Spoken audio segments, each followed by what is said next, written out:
శుభకార్యాలకు పూజార్ల కోసం వెతుకుతున్నారా? పూజారీస్.com లో అతి తక్కువ ధరలకే పూజార్లను ముందే బుక్ చేసుకోండి. వెంటనే కాల్ చేయండి. నమస్తే రమగారు. నమస్తే జయ. రమగారు, ఏదైనా ఇబ్బంది అనిపించినప్పుడు, కష్టం వచ్చినప్పుడు, సహాయం కావాల్సి వచ్చినప్పుడు, మనుషులని నమ్మే కన్నా భగవంతుని నమ్ముకోవటం మనకు ఒక అలవాటు. వెంటనే దేవుడా నన్ను ఈ కష్టం నుంచి గట్టెక్కించు. ఆ, దానికి మనకు తోచని విధంగా కోరికలు కోరేసుకుంటూ ఉంటామండి. నాకు ఇదైతే అది చేస్తా, అదైతే ఇది చేస్తా, ఇట్లా అది సహజం కదా. కానీ ఇలా కష్టం వచ్చినప్పుడు భగవంతుని మనం వేడుకుంటాం. ఆయన డైరెక్ట్గా వచ్చి మనకు సహాయం చేస్తాడా? వివిధ రూపాల్లో కదా కనిపిస్తాడు మనకి. దాన్ని మనం గుర్తించుతాము. ఒక్కొక్కసారి కొంత లేట్ అయిందనుకోండి, నిందలు కూడా వేసేస్తూ ఉంటాం. భగవంతుని యొక్క సహాయం ఆశించటం ఎంతవరకు కరెక్ట్? చేసేది ఏంటన్నప్పుడు భగవత్ సహాయమే తీసుకోవాలి. అంతే. ఇప్పుడు భగవంతుడు అంటే ఎవరు జయ? జనరల్గా మనం మామూలుగా ఒక చర్చలాగా చేద్దాం. భగవంతుడు అంటే ఎవరు?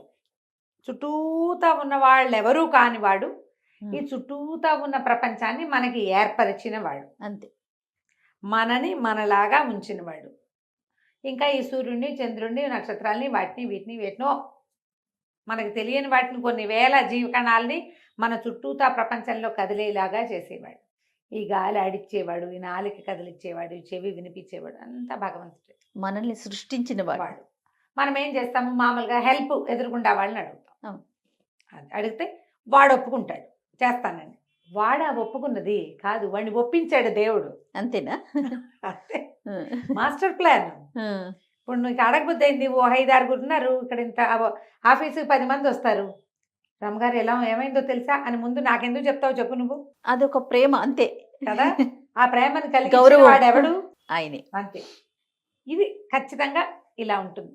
ఇప్పుడు ఒక 4 ఉంటే కొంచెం సహాయం చేయండి అని ఒకళ్ళని అడుగుతున్నామంటే ఆ ఒకళ్ళని అడగమని మనకి ప్రచోదనం చేసిన వాడు భగవంతుడు.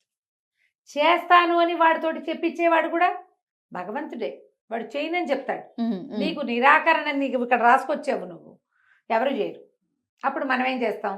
దేవుడా దేవుడా దేవుడా ఎక్కడి నుంచి అయినా సహాయాన్ని అందించు, ఏదో రకంగా ఈ పని అవ్వు, ఎవరినైనా సహాయంగా పంపించని పొరపాటును కూడా మనం అడగం. మన ప్రార్థన ఎట్లా ఉంటుంది? దేవుడా ఈ పని చేయవా, ఈ పని చేయవా, చేయవా. డైరెక్ట్గా ఆయనకి అప్పీల్ చేస్తాం. ఈ పని చెయ్యి, నా పిల్లాన్ని పరీక్ష పాస్ చేయించు. ఎలాగా? ఆయన వెళ్ళి రాస్తాడు. ఆ టైంకి ఒక కాగితం అందిస్తాడు. అది ఇదే ఆయన ఫోన్లే 34 వచ్చినా ఇంకో 2 మార్కులు వేస్తే పిల్లవేధ పాస్ అయిపోతాడని వేసేస్తాడు. ఆయన మనసులో దూరిపోవచ్చు. లేదా ఆ రోజు పేపర్ ఈజీగా రావచ్చు. వీడు 4 లెసన్స్లో 2 చదివితే ఆ 2 ప్రశ్నలు ఇచ్చే ప్రచోదనాన్ని వాడెవరికో మహానుభావుడు ప్రొఫెసర్కి కలిగించవచ్చు భగవంతుడే. సో ఇవన్నీ ఎలా జరిగినట్టు? ఆయన స్వచ్ఛంగా వచ్చి, ఆయన ప్రత్యక్షంగా వచ్చి అదేదో మా ఊళ్ళో పరమశివుడు లాగా నడిచి వచ్చేస్తాడు, సైకిల్ ఎక్కువస్తాడా? రాడు కదా. అవును. ఎలాగో చేయిస్తాడు. ఈ ఎలాగో వస్తున్నది భగవంతుని వల్ల వస్తోందని మనం నమ్మాలి, మనం తెలుసుకోవాలి. పైగా నేను ప్రార్థించాను పని అయిపోయింది అంటారు. లేదా వాడెవడో తెచ్చిస్తే వాడికి థ్యాంక్స్ చెప్తాం. మొదట థ్యాంక్స్ చెప్పవలసింది ఎవరికి? భగవంతునికి. అందుకని మనం ఏం చేస్తాం? మనకి అట్లా అలవాటు చేశారు, మొక్కు, ఈ పని అయితే ఇది చేస్తాను. మనం సహాయం చేసి తెచ్చిచ్చిన మనిషికి ఏమీ చెయ్యం. మనం మొక్కుకున్న భగవంతుడికే కదా తీరుస్తాం. అవునండి. తిరుపతి వచ్చి గుండు కొట్టించుకుంటాం, కాలు నడకను వస్తాం, అన్నారంలో సచినాడుతం చేయిస్తాం. రకరకాల మొక్కులు ఏదైనా సరే, ఏ ఒకటైనా సరే మనుషులకి చెయ్యం, భగవంతుడికి చేస్తాం. ప్రార్థన కూడా భగవంతుడినే ప్రార్థిస్తాం. కానీ మనకు తెలుసుకోవాల్సింది ఏంటంటే, భగవంతుడు మనకి పంపించిన సహాయం ఏ రూపంగా వచ్చినా తీసుకోవాలి అనేది మనకు అర్థం కాదు. వీళ్ళని మనుషులుగా చూస్తాం. ఇది దేవుడు పంపించిన చెయ్యేనని నమ్మం మనం. అది కదా మనం నమ్మాలి. అవునండి. ఎవరో ఒకళ్ళు ఆ టైంకి కరెక్ట్గా దేవుడు పంపించిన అంటాం నోటితోటి, దేవుడు పంపించినట్టు వచ్చాడు, దేవుడల్లే వచ్చాడు. భగవంతుడే వీళ్ళ రూపంలో వచ్చి ఇట్లా సహాయం చేశాడు. మనం ఎన్నిసార్లు మాట్లాడుకుంటామో ఈ మాట. అవును రమ్మ గారు. కదా. ఒక చిన్న కథ చెప్తాను చూడు. ఓ పల్లెటూరులో ఒక పేద బ్రాహ్మణ ఒక ఆయన ఉన్నాడు. చాలా శివభక్తి, ఏదో సుమారైన కుటుంబం. పాపం కొన్నాళ్ళకి వాళ్ళకి వండుకోవడానికి తినడానికి కూడా ఏమీ లేకుండా అయిపోయింది. సదాశివం ఆయన పేరు. విపరీతంగా ప్రార్థించేట పరమేశ్వరుని. రోజంతా నిరాహారంగా నిర్జలోపవాసం చేసి, భగవంతుడా నాకు సహాయం చేయి, పేదరికాన్ని తట్టుకోలేకపోతున్నాను, కుటుంబం అధ్వానం అయిపోయేలాగా ఉంది అని ప్రార్థన. రాత్రి తెల్లవారుజామున ఆయనకి పరమేశ్వరుడు కల్లో కనపడ్డాడు. కల్లో కనపడి, నాయన సదాశివం, నీ కష్టాలన్నీ నాకు అర్థమైనాయి. నువ్వు ఒక పని చెయ్యి, ఇక్కడి నుంచి 10 మైళ్ళ దూరంలో నాదొక దేవాలయం ఉంది కదా అంటే ఉందన్నాడు. ఆ దేవాలయం వాకిట్లో ఒక పెద్ద కొబ్బరి చెట్టు ఉంది కదా అంటే ఆలోచించు, ఉన్నది ఉన్నది. ఆ కొబ్బరి చెట్టుకి కాయలు ఉన్నాయి.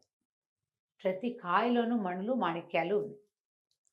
నువ్వు వెళ్ళి ఆ కాయలు కోసి తెచ్చుకో. కాయ పగలు కొడితే మణిమాణిక్యాలు లభిస్తాయి నీకు. వాటితోటి నీ జీవితం సుఖంగా వెళ్ళిపోతుంది, నీ సంసారం బాగా వెళ్తుంది. భగవద్భక్తితోటి మసులు నాయన నిత్యము శివారాధన చేసుకుంటూ ఉంటూ నీ తపస్సు జపము తపము మానబోక డబ్బులు వచ్చాయని అని బోధించాడు భగవంతుడు. తెల్లవారుజామున కళ నిజం అవుతుంది చూడు. సరే పొద్దునే లేచి ఏం చేశాడు, ఆ కళలో పరమేశ్వరుడు ఏం చెప్పాడంటే, దారిలో నీకు 4 సన్యాసులు కనపడతారు, వాళ్ళు నీకు సహాయం చేస్తారు అని చెప్పాడు. భగవంతుడు మొదట చెప్పింది ఏంటి, కొబ్బరి చెట్టు మీద కాయలు. వీళ్ళు 4 సహాయం చేస్తారు.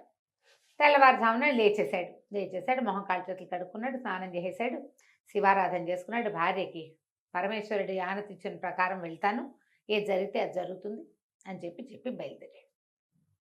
10 మైళ్ళు నడవాలి కదా. నడుస్తుంటే ఒక సన్యాసి కనిపించాడు.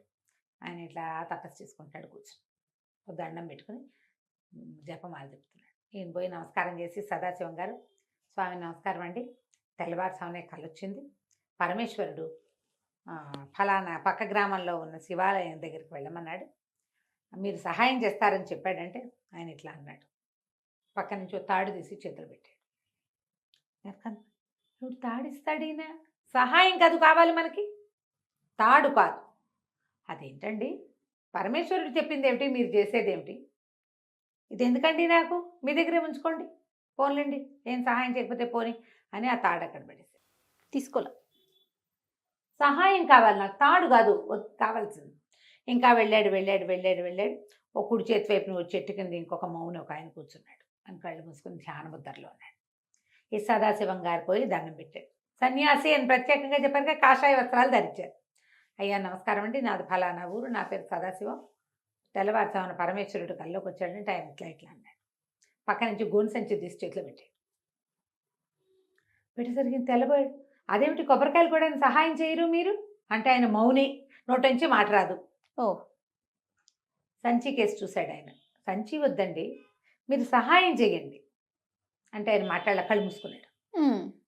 ఈయనకి అర్థం కాలేదు, ఇదేమిటి, వదిలే మీ సంచి నాకెందుకంటే, ఉంచుకోండి, మీకే దేనికైనా ఉపయోగపడుతుంది అని ఆ సంచి మడతపెట్టి ఆ మౌని గారి వెనకాల పెట్టి నడవడం మొదలుపెట్టాడు.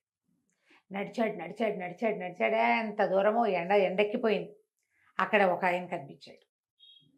ఆయన ఒంటి కాలు మీద నిలబడి తపసమాధిలో ఉన్నాడు. ఈయన పోయి దండం పెట్టాడు. ఫలానా నా పేరు సదాశివం అండి, పొద్దున్నే పరమేశ్వరుడు కల్లోకి వచ్చాడు అనగానే ఆయన ఇలా వేలుతో చూపించాడు. అక్కడ మామిడి చెట్టుకి నిచ్చెన ఆనించుంది. మామిడి చెట్టు ఎక్కమంటారా అన్నాడు. కాదన్నాడు ఆయన. నిచ్చెన అవునన్నాడు. ఏం చేయను అన్నాడు. తీసుకుపో, నాకు వద్దు, నిచ్చెన ఎందుకు, నాకు సహాయం కావాలి, నిచ్చెన వద్దు నాకు. నిచ్చెన వదిలేసాడు. మళ్ళీ నడవటం మొదలుపెట్టాడు.